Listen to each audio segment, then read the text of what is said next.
여러분 안녕하세요. 찾아가는 새벽기도 시카고 예수사랑교회 조선영 목사입니다.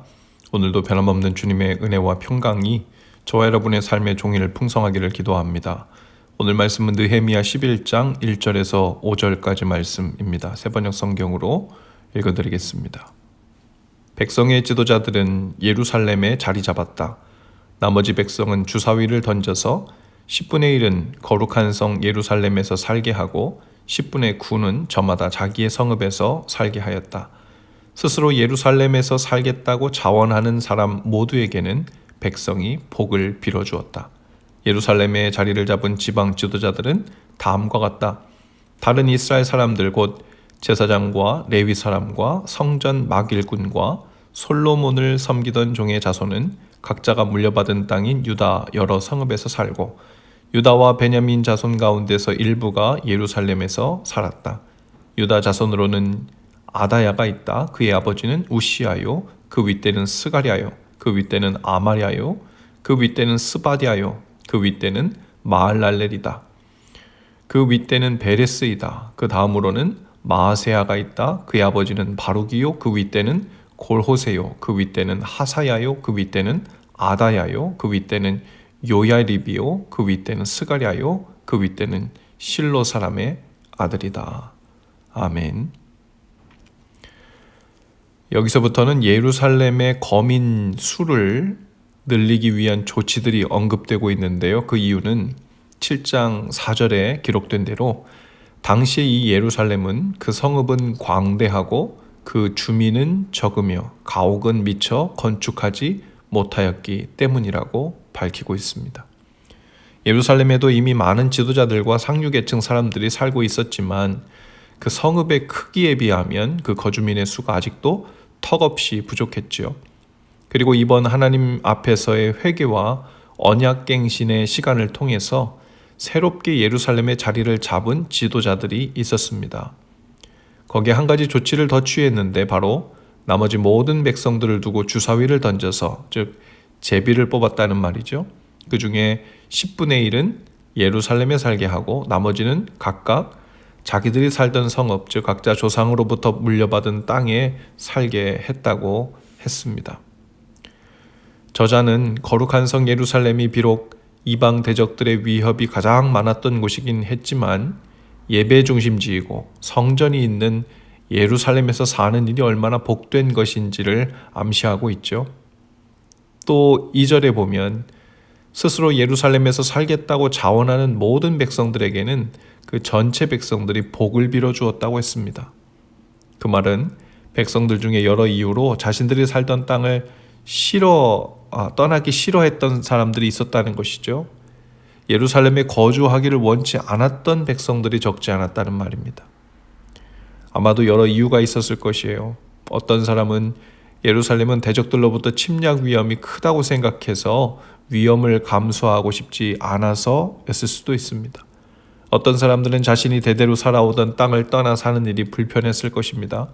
친구들이나 도와줄 친척이나 지인들이 없었기 때문에 그동안 살아오던 삶의 유리한 자리 혹은 유력한 자리를 떠나는 것을 싫어했을 거예요. 또 어떤 사람들은 성전 근처에 가서 살긴 해도 그곳에서 다시 정착하며 자리 잡는 막연한 일이 부담이 되었을 수도 있죠. 그러나 본래는 예루살렘으로 이주해야 하는 백성으로 뽑히는 일이 당연히 좋아해야 할 일이었습니다. 아니 제비를 뽑기도 전에 자원하여 가겠다고 해야 정상이죠. 하나님의 성전을 중심으로 살아가던 백성들이 하나님의 성전이 있는 예루살렘으로 가서 살 수 있게 되었다면 그것만으로 얼마나 감사하고 기뻐하고 영광스럽게 생각해야 할 일이겠습니까? 성전이 불타고 바벨론의 포로로 끌려가 성전 없이 사는 그 삶이 그 영혼이 얼마나 고단하고 소망 없고 고통스러운 삶이었는지를 경험했죠. 그런데 이제 가까스로 재건된 성전과 예루살렘에서 살 수 있는 기회가 주어진다면 당연히 자원하고도 남음이 있어야 했을 텐데 또다시 내가 살고 싶은 삶의 환경을 조성하고 그 유리한 조건을 중심으로 살기 원하는 그러한 삶을 떠나기 싫어하는 모습으로 돌아갔다는 것이죠. 예루살렘에 거주하기를 주저했던 백성들의 마음을 보게 됩니다. 성경이 말하는 복이란 물론 재물의 복, 장수의 복, 자녀의 복, 건강의 복, 안전의 복, 다양한 복들을 이야기할 수 있지만 성경이 말하는 참된 복의 한 중심에는 바로 하나님이 계시죠. 하나님 자신이 우리에게 복입니다. 그래서 하나님을 아는 것이 복이고 하나님을 예배하는 성전에 거하여 사는 것이 복이고 하나님을 섬길 수 있는 것이 복입니다. 그래서 참된 이 복을 아는 사람은 그 복을 중심으로 살아가려고 하죠. 그 복에 점점 더 가까워지는 삶을 성공한 삶이라고 이야기합니다. 그것이 인생의 방향성이 되고 성공적인 인생인가 하는 것의 기준이 되죠. 오늘 우리의 삶이 무엇을 기준으로 재편되고 조정되며 또 무엇을 중심으로 돌아가고 있는지를 생각해 볼 수 있기를 바라요. 어떤 분들은 이사할 때 함께 예배하고 섬기는 교회를 중심에 놓고 집을 찾으시는 분들이 있어요. 참 복이 있는 일입니다. 물리적으로 교회와 가까운 곳에 사는 것이 반드시 복이 있는 삶에 비례한다고 볼 수는 없지만 하나님을 예배하고 그리스도의 몸을 이루는 일을 개인과 가정의 삶에서 가장 중요한 중심에 두고 살기 원한다는 그 마음과 태도가 참된 복을 하는 모습이기 때문이죠. 또 개인적인 우리의 삶은 무엇을 중심으로 재편되고 돌아가고 있는지도 돌아볼 수 있기를 바라요. 하루의 일과를 정할 때 아침부터 말씀을 읽고 기도하는 시간을 떼어놓고 혹은 하루의 중간중간에 말씀을 읽거나 묵상하는 시간을 중심으로 돌아가는 일은 그것 또한 마치 예루살렘에 거주하기를 자원하는 인생과 같을 것입니다. 일주일의 스케줄을 정할 때도 그렇고 1년의 휴가 기간을 정할 때도 마찬가지일 거예요. 어떤 분들은 1년에 한 번뿐인 휴가를 정하기 위해 먼저 올해 선교 기간이 언제인지 그것을 먼저 물으시는 분들도 있습니다. 우리 마음에 예루살렘 성에 거하기를 기뻐하고 자원하는 마음은 그 백성들뿐 아니라 하나님께서 복되게 여기시고 축복하시는 일이죠. 그것은 하나님을 가까이 하고 싶어하는 것을 삶의 기본 방향으로 삼고 싶어하는 마음이기 때문입니다. 오늘 여러 가지 결정한 일들이 많을 것입니다. 무엇이 가장 잘하는 결정이며 무엇이 복된 삶을 향한 결정인가도 궁금할 거예요. 무엇보다 그 방향성을 기억할 수 있기를 바랍니다.